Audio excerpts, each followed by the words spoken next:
Good evening, everyone, and welcome to FML News Network, where it's your world, your news. I'm Maya Thrall, your primary news reporter, and I'll be bringing you tonight's news right after our weekly weather report. Over to you, Luke. Thanks, Maya. Today in the news is a blizzard incoming that is calculated to hit the areas near Chicago and Springfield. They are expecting to get 12 to 15 inches of snow in these areas. If you live anywhere in those areas, try and stay off the roads. And if you do end up on the roads, please take caution while driving in these dangerous conditions. Also in the news, there is expected to be a thunderstorm in the state of Florida. Scientists are calculating that there will be 6 inches of rain. If you live anywhere in Florida, be prepared for rain and lightning. You should also be on the lookout for flash flooding. We will keep you updated if anything changes in that situation. In other news, there is currently a drought near Arizona, New Mexico, and the western part of Texas. This drought is one of the biggest droughts this area has faced in a very long time, nearly 35 years. The drought has been an effect of lower than normal precipitation levels in these already dry areas. Please send support out to the people in these areas as the water supply is running dry and they are having to resort to conservation methods. Back to you, Maya. Thanks, Luke. In more recent news, the U.S. government is still shut down.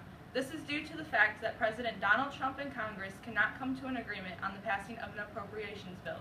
This bill has to do with the funding of the wall President Trump plans to construct between the United States and Mexico. Mr. Trump wants $5.7 billion in federal funds for the wall and has been facing large amounts of criticism from both the right as well as the left side. He announced in December that he would not sign any appropriations bill that did not fund the wall. This is currently the largest U.S. government shutdown in history, leaving about 800,000 government-employed workers without pay. Many of these workers have been facing issues and have claimed financial hardship exemption after missing their second paycheck. 9 executive departments have shut down, affecting about 1/4 of the government activities and causing employee furloughs. President Donald Trump is expected to make an announcement about the government shutdown this Friday afternoon. Lawmakers of both parties are looking to the White House for guidance as they search for a way out of this 35-day partial shutdown. As for this shutdown, the president maintains that he will veto any bill that does not fund the wall. That's your news update for today. Now over to Fernando with sports. Thank you, Maya. Hey, what's up, guys? It's Fernando, back at it again with some more sports coverage.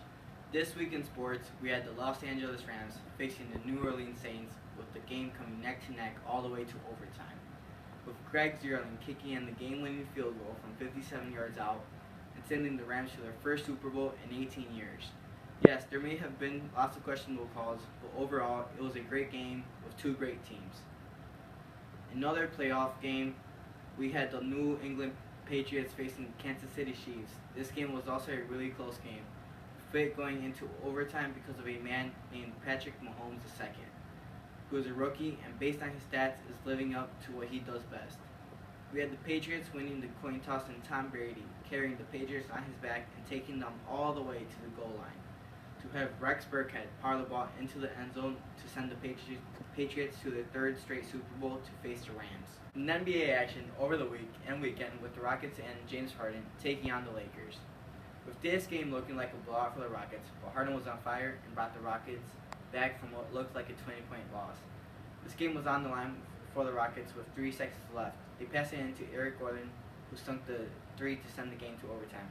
With the Rockets coming in hot, they pulled away with a win. In another NBA game, Paul George sinking in the game winner to lift the Oklahoma City Thunder over the Philadelphia 76ers. And also Buddy Hield draining a 3 to lift the Sacramento Kings over the Detroit Pistons in the final seconds.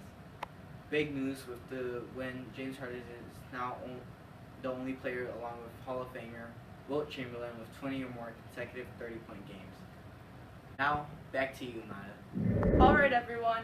I hope you have a good night and tune in tomorrow at 6 p.m. Central Time for more of FML News Network, where it's your world, your news.